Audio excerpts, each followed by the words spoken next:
Ирина Николаевна, здравствуйте. О ходе голосования за поправки в Конституцию.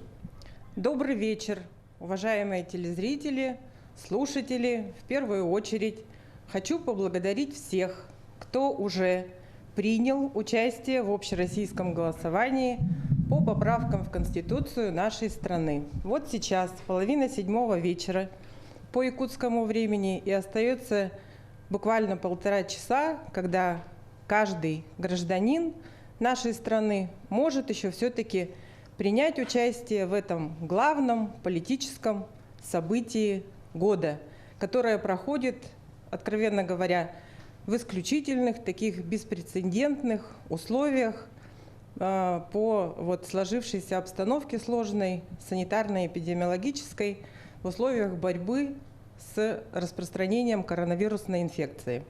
Некоторые участки, которые у нас работают в северных районах, в арктических районах, у которых есть разница часовая с городом Якутском, они уже закрылись и уже, собственно говоря, приступили к процедуре подсчета голосов и к процедуре подведения результатов, итогов голосования. Ну, что касается вопроса, который, наверное, интересует всех, без исключения участников голосования, организаторов этого процесса, то по состоянию на 6 часов якутского времени количество принявших участие в голосовании составило 331 025 человек, что составляет 50,4%. То есть мы можем сказать о том, что мы преодолели вот этот рубеж, эту половину, и вышли на такие, достаточно, с нашей точки зрения, неплохие результаты по количеству принявших участие в голосовании людей. Я знаю, что мои коллеги в течение всего дня выходили и комментировали результаты голосования, в смысле количества принявших участие в голосовании, и уже объявляли о районах, которые являются лидерами, так скажем, условно, по явке избирателей. И не буду отставать от своих коллег, прокомментирую в территориальном разрезе те районы, которые вышли с очень такими неплохими результатами. Это, конечно, Оленёкский район, он уже преодолел 90% рубеж количества участников голосования. Верхневилюйск на втором месте, почти 85%. Анабар приближается тоже к этой отметке. В Татинском районе 76,8%.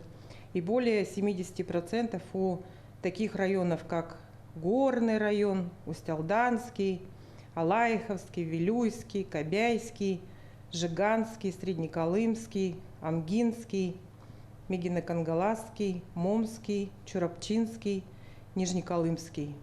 Буквально сейчас мы подвели результаты на 6 часов, и собственно говоря, я комментирую те показатели, которые у нас есть. Я знаю, что как я уже сказала, что мои коллеги с интервалом в 3 часа выходят в эфир и комментируют результаты по явке участников голосования. Так вот, по сравнению с предыдущим нашим моментом отсчета, процент проголосовавших увеличился на 4%. В городе Якутске показатели по количеству проголосовавших составили более 41% принявших участие в голосовании. Ну и, собственно говоря, хочется сказать о том, что, как уже было ранее сказано, у нас в этот раз кампания проходит в таких исключительных условиях. Они отличаются очень от тех привычных процедур, к которым, собственно говоря, привыкли все участники избирательного процесса. Процедура голосования длится целую неделю, с 25 числа. Мы охватили голосованием к моменту начала основного дня голосования более 260 тысяч наших участников голосования. Из них более 13 тысяч проголосовали у нас досрочно в отдаленных и труднодоступных местностях.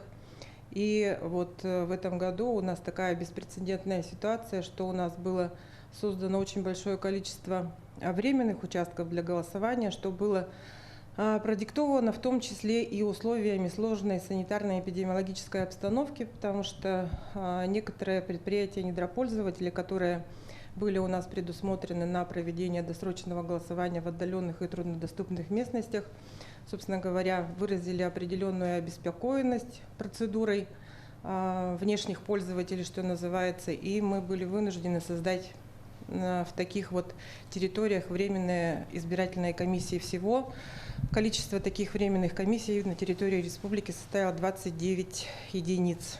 Это были созданы вот на полярных станциях, в вахтовых поселках, в таких труднодоступных территориях вот такие участки для голосования. И там люди проголосовали досрочно до дня голосования, до 1 июля. Более 50 тысяч участников голосования у нас проголосовали вне помещения для голосования. Это та категория избирателей, которые у нас воспользовались своим правом пригласить организаторов голосования к себе домой. Ну и, собственно говоря, это те участники голосования, которые проголосовали в данном случае, тоже опять же впервые предусмотрена такая возможность на так называемых придомовых территориях. Наверное, многие столкнулись с такой вот в этот раз процедурой, когда наши организаторы голосования были на улице, в палатках, на лавочках, вот во дворах домов.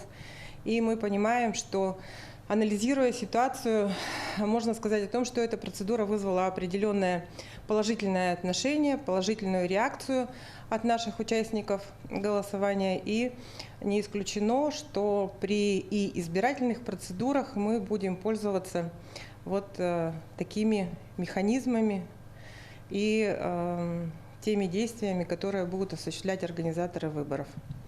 Я хочу призвать наших телезрителей, уважаемых, к тому, что вот в ближайшие 1,5 часа вы еще можете воспользоваться возможностью прийти на участки для голосования, двери которых открыты до 8 часов, и, собственно, реализовать свое право, отдать свой голос за или против тех поправок, которые предлагаются в Конституцию нашей страны. Большое спасибо.